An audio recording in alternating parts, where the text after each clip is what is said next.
Good morning, everybody. My name is Jonathan Willey. I'm a early career scientist representative with the International Cryosphere Climate Initiative.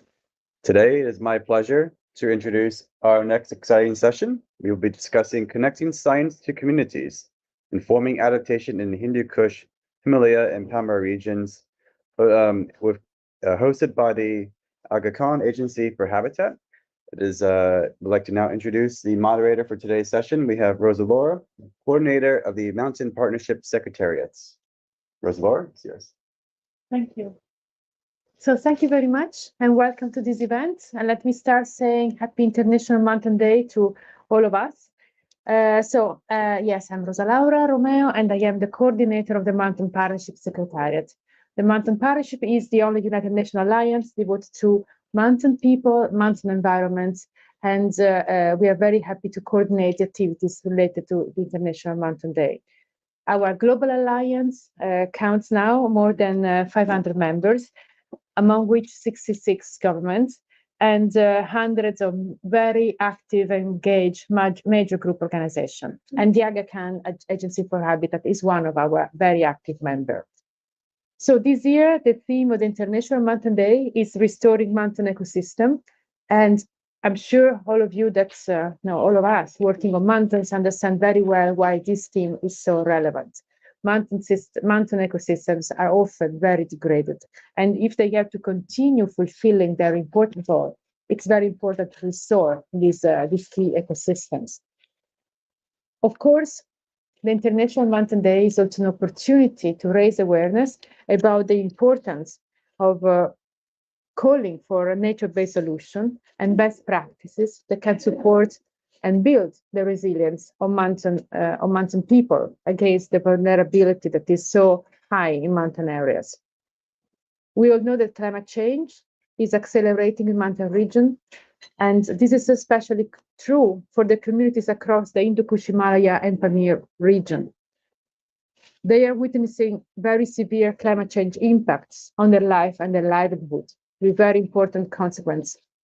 So we know that the increased intensity, frequency of climate events have overwhelmed the traditional coping mechanism.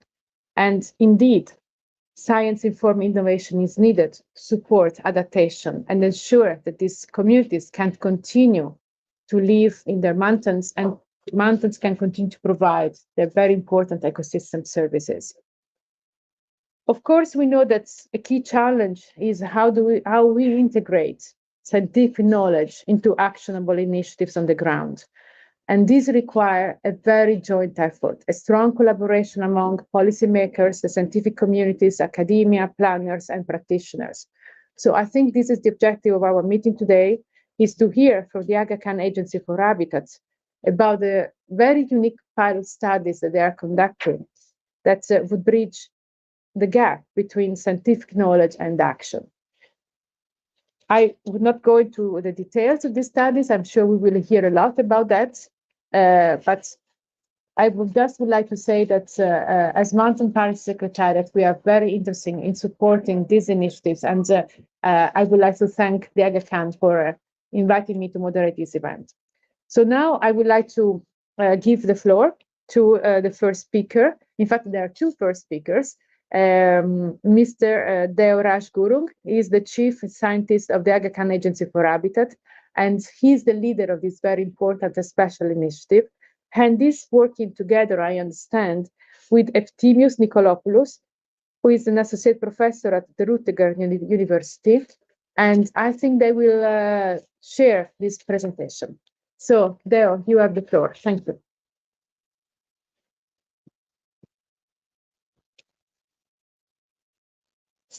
Thank you, Rosa. Good morning to colleagues and also friends. I've been fortunate indeed to lead this very modest but very, very important initiative within AKAH Agency for Habitat.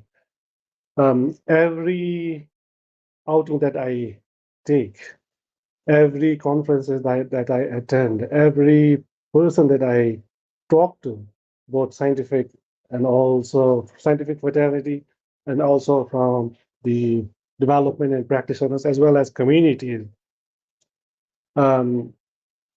The need for such studies connecting science with the communities is becoming even more convincing and compelling. And I'm happy that I have been able to lead this initiative within AKAH Agency for Habitat. Today, as a part of this session, I wanted to share, set the context right for deliberating and debating on what it takes for us to bridge this gap between science and the communities. So with few slides, I'd like to set the context. If I can.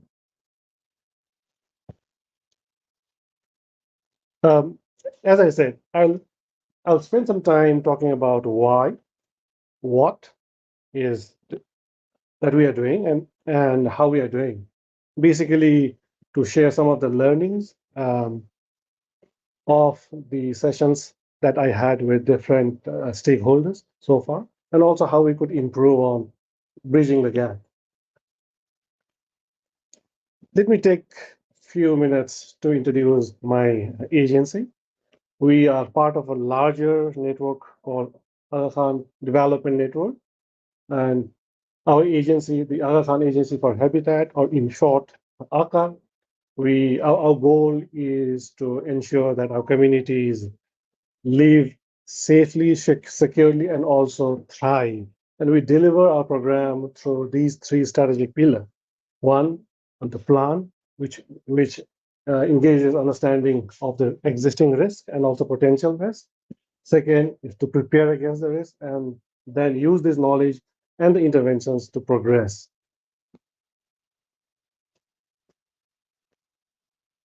Talking about our operational footprints, we identify ourselves as a community-driven organizations, really using data and science to help us plan and manage our programs on the ground, inform our programs on the ground. We have done several community level risk assessments. We have done lots of hazard assessments, looked into how we can inform and prepare our communities to prepare against the impending disasters, looking into ensuring that communities have amenities to thrive, not just survive, like water sanitation programs and so on. And we also look into habitat planning, ensuring that our future habitats that we build are safe, secure, and also have a conducive environment to thrive. In terms of geographical presence, we currently work in 5 countries actively: India, Pakistan, Afghanistan, Tajikistan, and Syria. We do have a presence in Kyrgyzstan as well. Coming to this very topic of this very session, connecting science to the communities. I think, as I said, every conference that we attend, you will hear lots of presentation on the science side, as well as the need at the communities, what we need to do on the communities.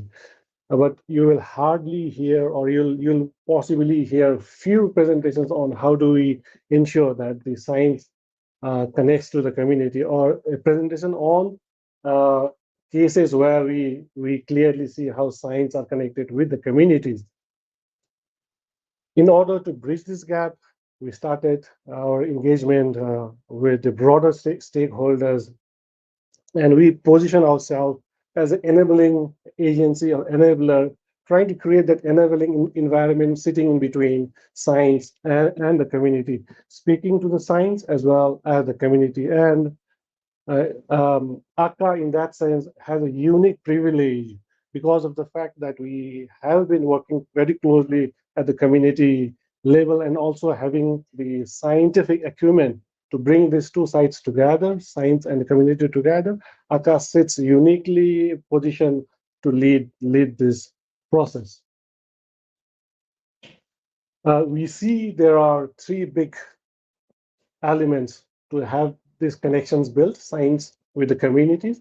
The first one is that we need to spend lots of effort creating that science, the knowledge base for being able to then transfer or shift to inform the community-based programming.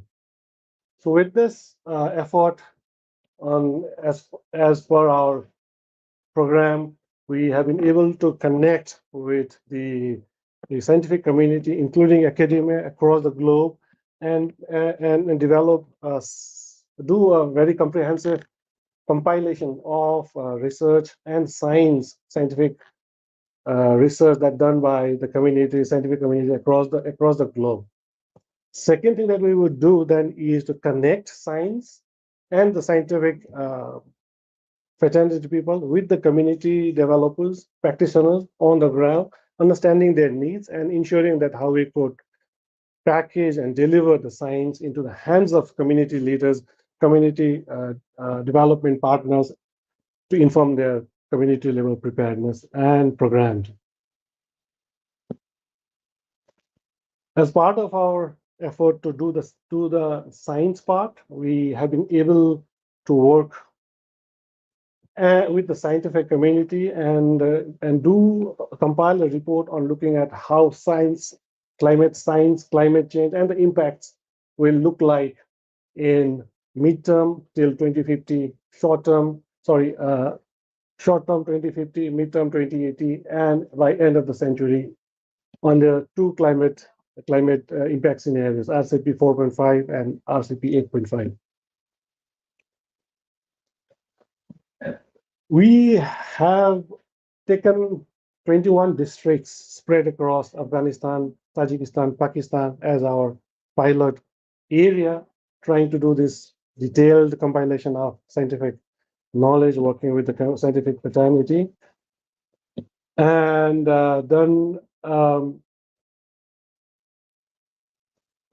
coordination with the researchers across the world, particularly looking at bringing on board about 10 or 8 researchers across the globe. Our technical partner here being Rutgers University, who have been helping us to work across the academic community. We have brought in some of the prominent universities across the globe, some of whom are also implementing NASA-funded High Mountain Area project, where they also look into what would climate entails in terms of ground realities in projecting and modeling how the future will look like in climate as well as the impact. So Rutgers is helping us with communicating and then compiling the information.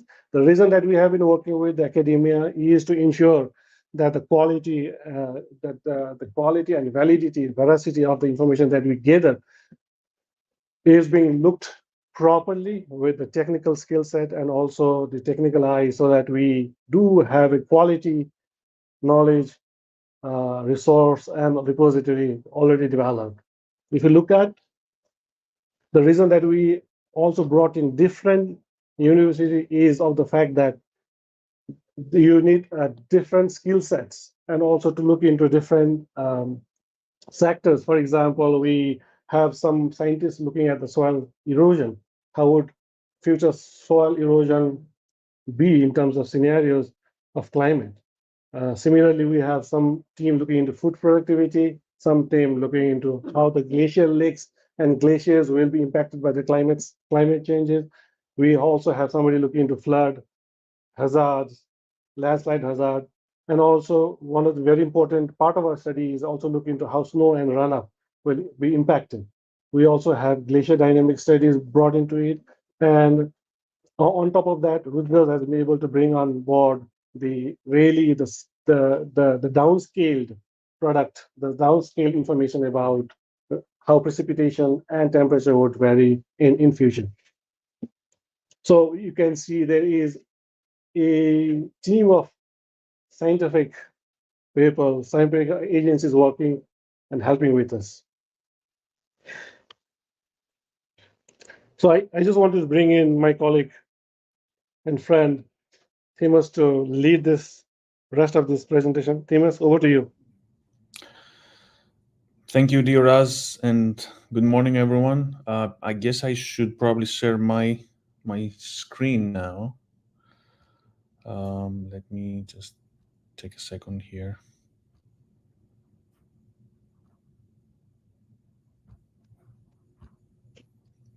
And can you see my slide now? Yes. Okay, great. So it's really a pleasure. Thanks for the opportunity to be able to present the work that we have been carrying out with Dioraz and AKAH as he introduced. We are talking about a very important topic today. This is bringing together the scientific community, which I represent today with the communities on the ground, local communities that require help in taking informed decisions regarding their future, resilience to climate change and the risks associated with that. And in my view, one of the fundamental elements for building that bridge and building it strong in between science and communities is based on the element of open science, and that's why I'm starting with this slide here, where I really want to acknowledge NASA's effort through the High Mountain Asia program, which I'm part of, and many of the contributors that you saw in the previous slide are part of, because we are really promoting and implementing open science through the generation and publicly making available all the data and tools to allow not only us to do research in the area, but everyone else as well. So that means that right now, if you want, you can go to the website that you see there, the HIMA.org, and you can download the latest and greatest that this program has produced, and there will be in the future more data sources becoming available for everyone that is interested in doing similar work. And just to give you a quick idea of the kind of data that one can find there, you can start from high resolution digital elevation models to glacier projections, snow, land surface, and atmosphere variables, water budget estimates, all the way to hazards. So for the rest of my slides, I'm going to give you an idea. Yes? Please go ahead. I'm going to give you an idea about some of the results we have produced through the analysis for the region that Duraz presented, and hopefully that will open the discussion later on. So starting by looking at the very basic climate variables and looking at temperature projections, I'm pretty sure everybody's familiar with what we see here. We see things that we generally don't like, and here are the two scenarios of 4.5 and 8.5. 4.5 being the one that we now consider probably the one that we should, be aiming and hopefully achieving, while the 8.5 is the so-called worst case scenario. And what we see here as an area average for our study region is that we should expect that by the end of the century, in the, let's say, good scenario, we're going to be dealing with an increase of about 1 degree Celsius, while in the worst case scenario, that increases by an additional 4 degrees Celsius. So we're going to talk about what are the implications of such an increase in the temperature. And we're going to combine that, of course, with the other very important variable, which is precipitation. And the interesting thing here, as you can see at the left in a similar graph as with the temperature shown before, is that you don't see a significant trend in precipitation taken again as the average over the entire study region. So for both scenarios, although you see some increase depending in comparison with the historic on the variability of the future precipitation, when we consider the ensemble median, and the results that you see here come from a 30-member ensemble that was downscaled at 5-kilometer resolution for the area, one would say that, okay, things look pretty stable for precipitation. And indeed, that's what the graph shows. But if we take a closer look and we translate, because we do have the capability to go to a high resolution through the downscaled climate data that we have produced, if we map that across the region and we take a closer look, and that's what we see on the right, then you will see that we have areas where, in fact, there is an increase reported and areas where there is a decrease. That's probably why when we consider the average, things look pretty stable, but it's very important to highlight that having the ability to have granular information that allows us to analyze the projections of these important variables at high resolution, which is relevant for informing local communities, it's paramount. And what you see here on the map on the right, you see the percent change in the highest percentile, the 95th percentile of precipitation, highlighting immediately that the northeast component of the map or the region is going to experience an increase in precipitation. So we have, from one hand, temperature increasing, from the other hand, precipitation remaining stable as an average, or depending on where you are, showing a relative increase or a decrease.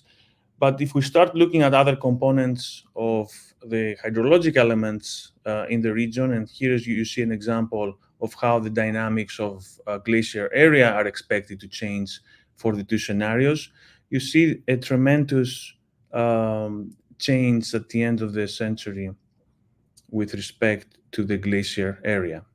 So in this case, there is significant uncertainty, of course, as we all know, associated with the climate projections, but there's no doubt that there is a fast and nonlinear decrease, especially for the worst case scenario that shows that the model median projects a decrease in the glacier area, in this case, as high as 40%.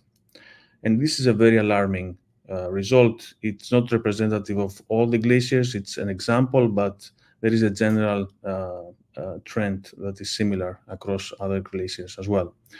You can also see at the bottom of the slide the person that contributed the data to generate this. I won't be able to demonstrate results from all the contributors, unfortunately, in the interest of time.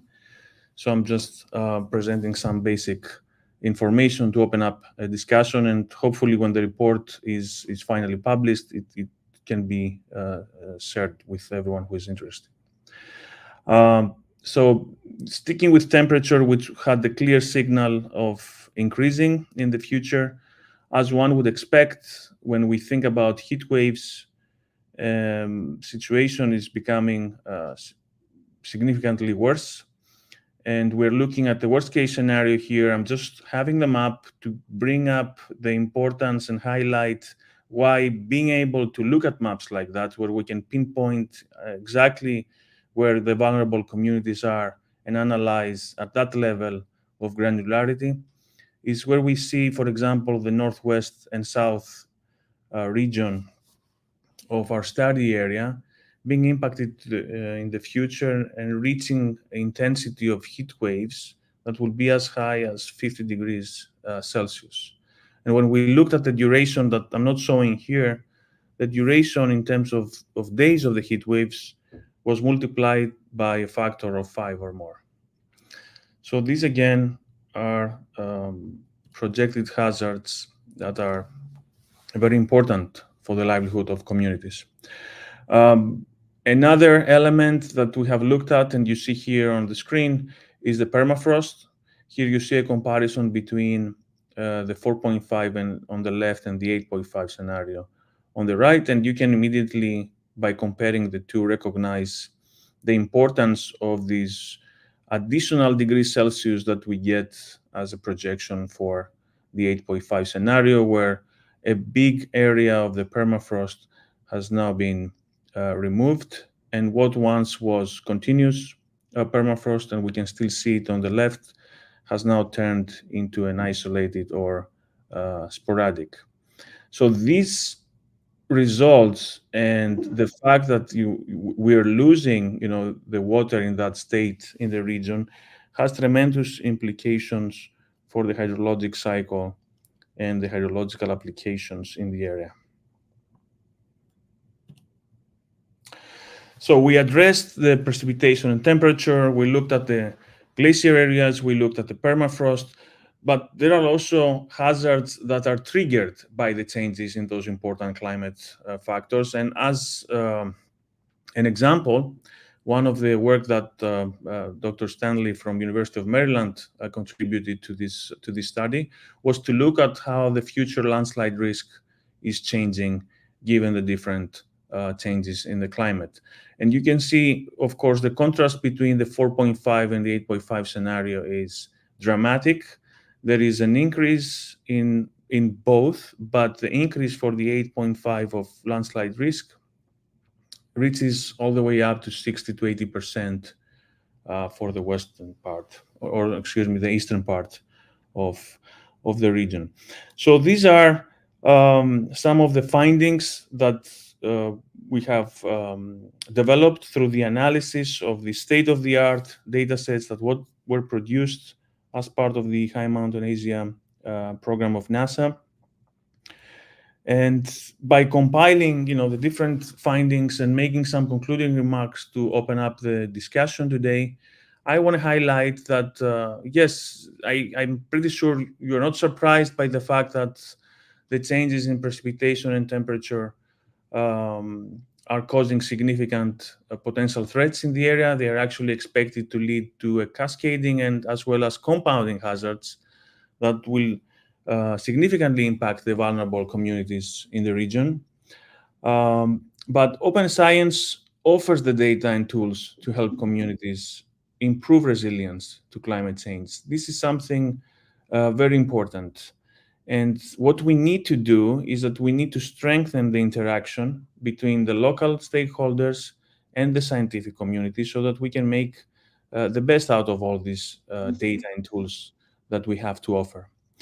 But in order to achieve that, I want to circle back to one of the things that Dioras highlighted as well.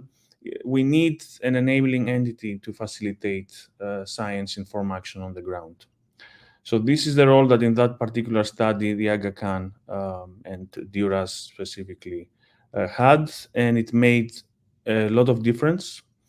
And I'm very happy I was part of it. And with that, I'm going to conclude with these slides, and I'm happy to answer any questions. Thank you, Themis. Can I go to my slide? Just one slide to conclude.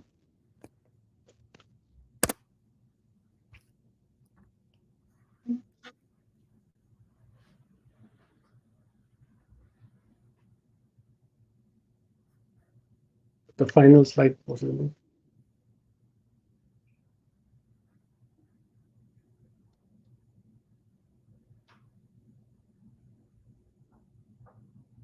Yes, one more. Yeah. So to conclude this presentation, I just wanted to share some of the learnings that we had so far.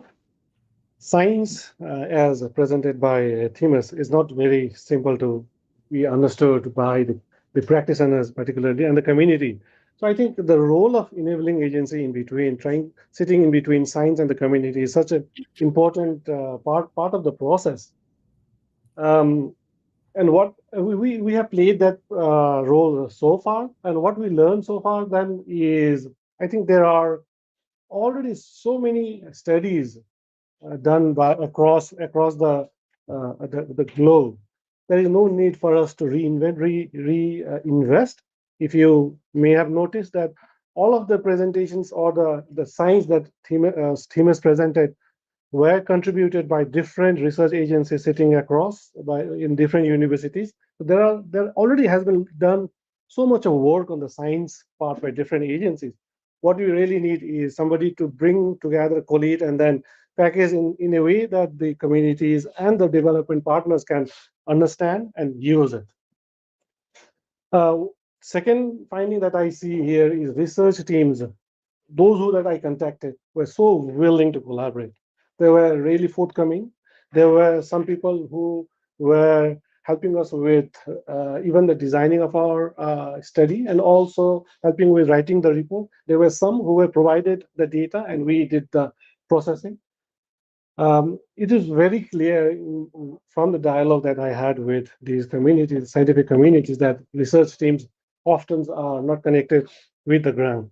I think we really need to promote that. We really need also to see that the data from the ground is looped into the study so that the scientific community also can benefit from the finer granular data that comes from the ground.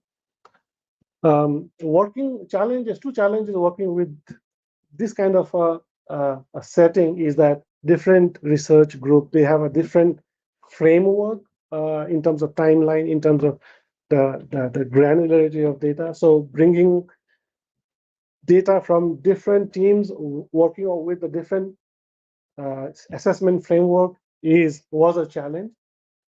And we also saw that we also wanted to feed in the institute data from the ground to the study they were doing, access to the data, and also to bring those data into the hands of the scientific community to help them better their research was a big challenge. And finally, again, I would just like to re-emphasize here the role of enabling entity in between science and community is such an important part of the whole process.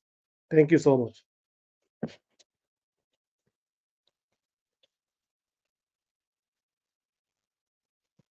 Well, thank you so much to Deoraj and Timius. I think this was, well, of course, very, very important, even if, of course, we are perfectly aware of the alarming situation in mountain areas. When we see this in front of us is a sad confirmation, and somehow is also an issue that there is this disconnection, and that policymakers are not fully taking this into account. I think this COP in many ways has been a kind of turning point in the sense that for the very first time, I have seen so many mountain events, so many energies, so many countries requesting more attention to what's happening in mountain areas, in mountain ecosystems, and for mountain people. So let's see if we can really continue this together with in a constructive manner. I would like to say that within the Mountain Partnership, we have a Science and Knowledge Advisory Committee, which brings together scientists from different disciplines from all over the world. There is also the Mountain Research Initiative that I'm sure you're familiar with, that is another platform to bring scientists together. What I would like to suggest is that we develop a policy brief on this issue, a short policy brief, like for maximum 2-3 pages, to see how we can be more effective in communicating these important issues to the ground, to the policymakers, to other scientists to continue this process. So thank you very much to the two speakers. This was, I think in a way, a perfect way to initiate the celebration for the International Mountain Day, putting the spotlight on the real challenges. The next on the agenda is Mr. Asif Haider Shah, but I don't think he has joined us, right? Okay, so let's move to the next final speaker. He's Miss Anisa Abibuloeva. It's a real pleasure to give the floor to her. She's a former promo student, which is a training program organized by the Mountain Partnership, jointly with some universities. And she's the youth environmental advocate for Tajikistan. And I have a few questions for her. Perhaps you can come here. So, Anisa, I think it's great that youth are engaging more and more in the climate change process.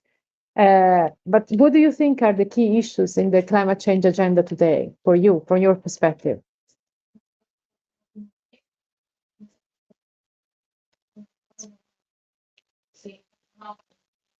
From Tajikistan, where the country is 93% covered in mountains. And I studied in the remote mountain area, as we like to call rural of the world. And I'm here as International Youth Climate Delegate of COP28. COP28. And for youth, it's a huge challenge here, not only for mountainous youth, but overall, it's a meaningful engagement. It's a meaningful engagement in climate agenda, really. Because today we are told to be a future generation, whereas we are already a present generation.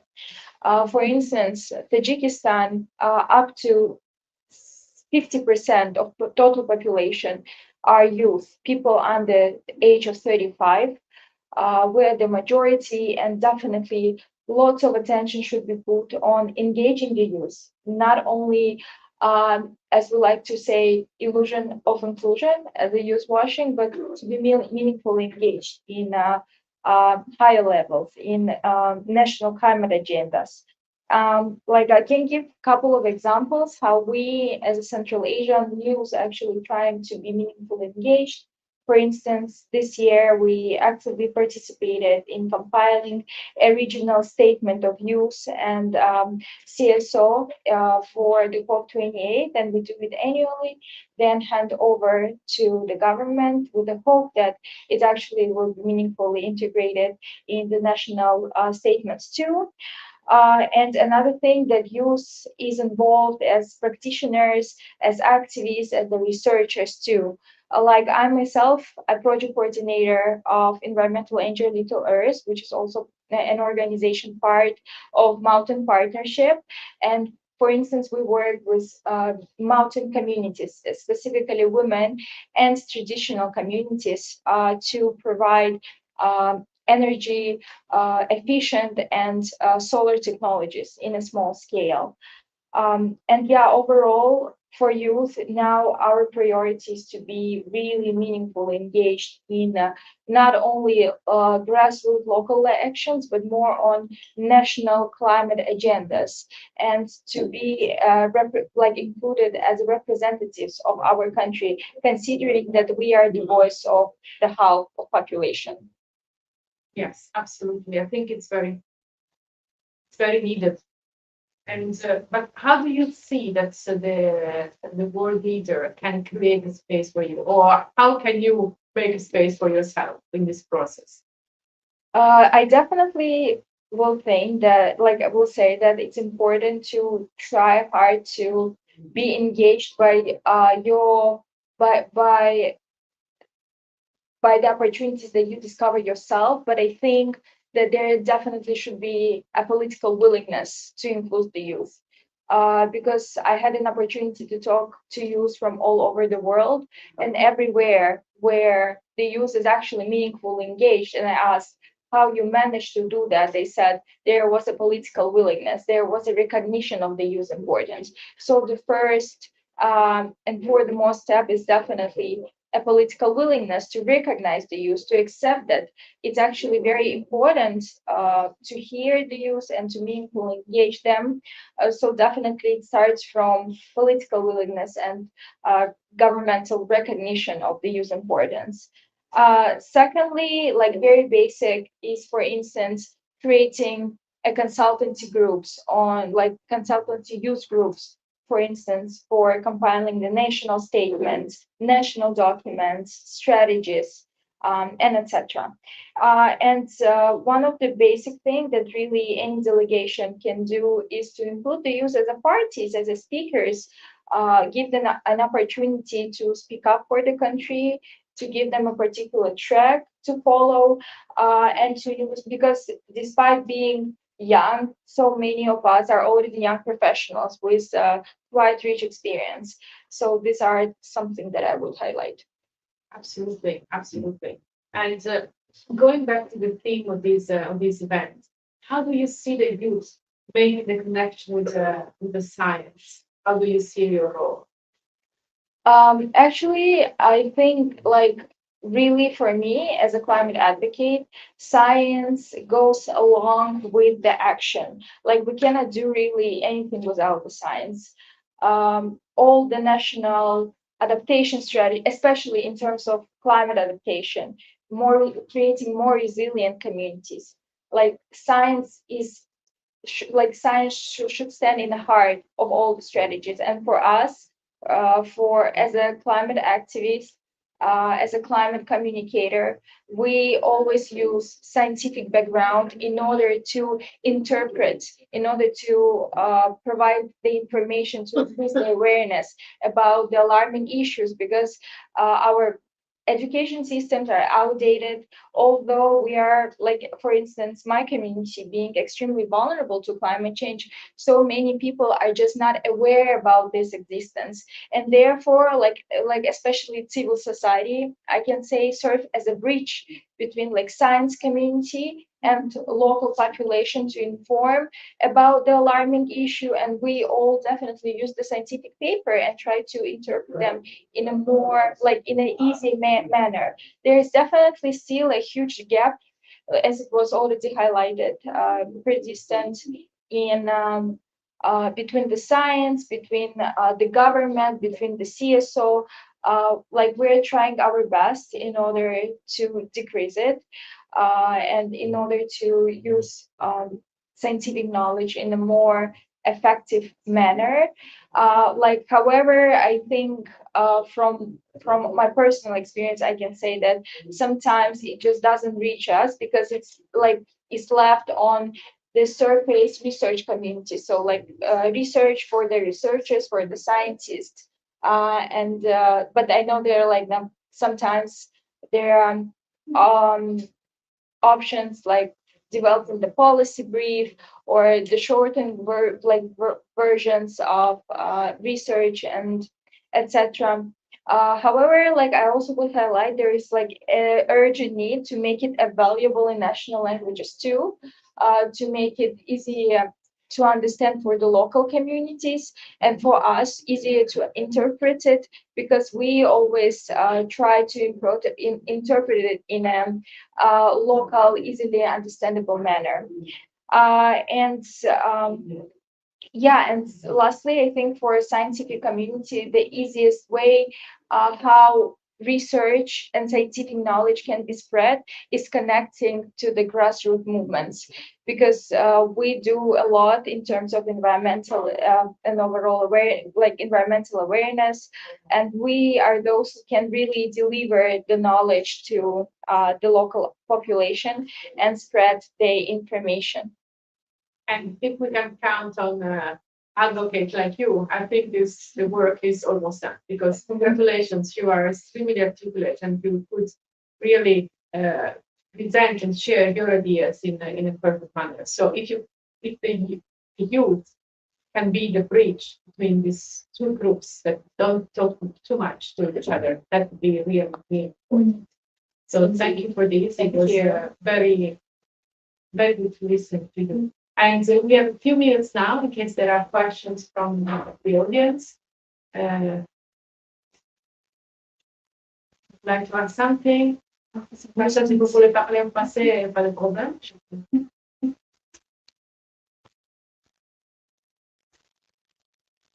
I can start, and I think we have some people online, so if there are any comments, they can also post. But maybe first, Deborah and Demos. So having a study that's looking at long-term risks, 2015, 2080, 2100, how do you balance between the long-term vision and present policy, which is very focused on short-term agendas? I think this is a very pertinent, a very important question, Malika, but also very difficult too. I guess when you work with science, you sometimes may not have a very immediate vision because of different challenges. Generally, science tend to look further away, but the way that I see here is at the national level, you have this vision which is shorter than the climate science generally look into. What we look into is we have to ensure that the shorter vision is also aligned with what's happening in future. So in any way, the government or any agency formulates a vision, whether yearly or 5 yearly, they have to align their visioning, looking into what will happen in the long term. So science can help you frame that longer term vision, and then at best also guide you in terms of where and how trajectories that you need to take it. Timus, do you have anything to add? I will follow up to reinforce actually what you said.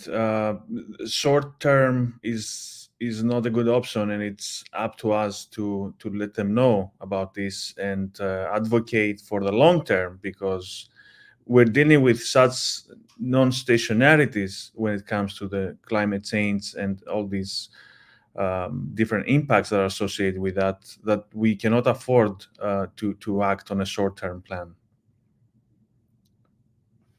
Thank you. I see another question there. Yeah, I just wanted to ask that when it comes to science, and and people are a little bit scared about, okay, it will be a boring kind of, finding. So for the policy makers in particular, how this great study is going to be translated that one you said like a policy paper or a short policy paper, but then how that is translated into the local communities. So kind of all the institutions, they take it seriously, they make it part of their program to really come out of the smart solution. I think this is a very good question. This distance between the researchers in the ivory tower and the people on the ground and all the institutions in between has been there since ever. So I really would like to hear from Devraj and Steve, you sit there when they're thinking about this. Yeah, I think one thing that I really wanted to say here is moment the researchers talk about connecting with the communities, they jump the line and then they directly go into the communities and start talking to them without realizing that it doesn't work that way. You need to have an enabling agency in between who has understanding of both the part. So not just enabling environment, I think we also need to look into an enabling system that you need to create, because science yields so much of knowledge data that has to be understood and used by the users on the community end. So there has to be a system whereby you simplify the intricacies, the difficulties of science and technology, or using the technology of science, and be able for them to access in such a way that they are relatable. Those informations are being served to them in a very relatable way. So I think one thing that we need to do is do some hand holding. You need to work with the developing partners on the ground, communities, do some sort of a hand holding in terms of understanding the science and the data for purpose of using in planning, programming. So handholding has to happen. Second thing is there has to be some systems, if I may call a decision support system, where users can use these data to inform their decision. So it is not a one-time effort. It has to be a continuous effort that you must happen. Thank you. And the youth are proposing to be the bridge. So this is a great opportunity. But what Anita was saying about translating key documents in local languages, in national languages, I think, in simple languages in general, I think this is also an important step in this process. We used to have in many countries essential services that were exactly created to have that role, to be the bridge between the researcher and the grassroots communities, the panel users. Now, unfortunately, in most countries, these extension services are not really active anymore, or are not so spread as they should be. So we need to find alternatives to ensure that this conversion from the ivory tower, let's say, to the farm, to the real people is taking place. And I think the youth movement can play a very important role in that. But I think also the researchers can start changing their language according to different situations, so that they can really easily communicate with different audiences. True. I think that's very, very much correct. I also see youth as a generation who are so much tech savvy. They know about technology, how to use technology. So they can also bring in that element into the whole discussion, try to translate science through technology to the communities. Any other question, comment from the audience?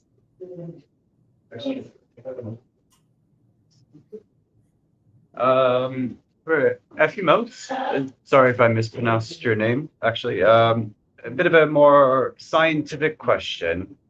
What was the downscaling techniques you used to get the GCM simulations to the high resolution over the Himalayas? It belongs to the family of the so-called statistical downscaling techniques, and the specific algorithm we used is based on a parametric CDF matching approach, and now is where we start becoming boring to the audience with all these terms that we're throwing around. But yeah, that's the answer to your question. Okay, I was just curious. Thank you. Thank you. If there are no other questions, yes, please. I think another question in the face, sometimes very both technical, but also, not necessarily hopeful scientific picture. Maybe it's also a question to Anissa. How do you find a way to, among the youth generation, retain hope in the face of a difficult scientific picture with, some very bleak outlooks sometimes for mountain communities? And how do you encourage that among your peers or other people? I actually do a lot of work in youth engagement field, and being honest, every year it becomes more challenging. How we keep this hope? We encourage for actions. We say that we are going to be the first one who will deal with the adverse effect of climate change. We are the generation that will feel the worst throughout the existence of our planet, basically. And we encourage for action always, to empowering them, because we need to be resilient. We need to know how we will manage to adapt. And sometimes, yes, it's actually like overall, when you talk about the climate change, even from the perspective of mentality, how people perceive it, it's very often preceded with unacceptance, aggression. Why? Because it's scary. It gives a lot of anxiety, a lot of uncertainty, and even from psychological views, it's like whatever gives you uncertainty scares you, and this is often what we also see among the youth. However, the thing is that we are going to be the first generation who's going to go through the consequences. I think keeps us motivated to act, to be present, and to also increase the awareness and make the current generation also to share this responsibility, and to fulfill this intergenerational inequality. So yes, it's very challenging, but we're doing our best. But you're very serious, very committed, and I think you have found the right way to work on that, because you are alarmed, you're worried, but at the same time you're engaged. Yeah, We are so you're not passively taking note. You are very actively contributing to finding viable solutions. So I think yes, there is definitely hope. So if there are no other questions, I really would like to thank you all. I think this was extremely interesting for me. Very, very good to listen to this, and I think very promising also for joint future activities. Congratulations to the speakers. It was a real pleasure. And as Mountain Patch, we are committed to continue working with you, supporting you, making available the network that's, of organizations, institutions that are part of our alliance. There is another event on Mountains today at 2:00 in the food pavilion. It's pavilion number 89. It's the FAO official event for celebrating International Mountain Day. So you're all invited to join. And in general, I would like to repeat that you can count on our support as Mountain Partnership Secretary. And thank you very much. Thank you. Thank you.